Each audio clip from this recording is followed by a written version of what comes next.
ঢাকা-বরিশাল মহাসড়কের মাদারীপুর সদর উপজেলার ঘটকচর এলাকায় সার্বিক পরিবহনের একটি যাত্রীবাহী বাস নিয়ন্ত্রণ হারিয়ে একটি ইজিবাইকে ধাক্কা দিলে ৫ জন নিহত হয়। গতকাল বিকেল ৫:৩০টার সময় এ ঘটনা ঘটে।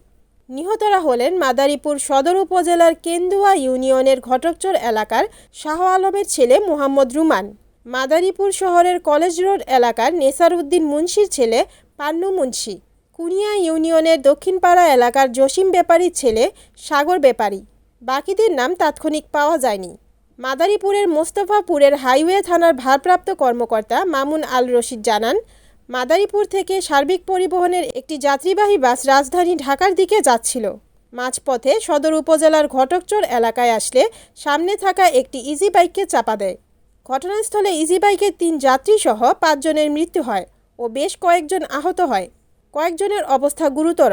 মৃতের সংখ্যা আরও বাড়তে পারে। খবর পেয়ে উদ্ধার অভিযান শুরু করে বাংলাদেশ সেনাবাহিনী, ফায়ার সার্ভিস ও হাইওয়ে পুলিশ।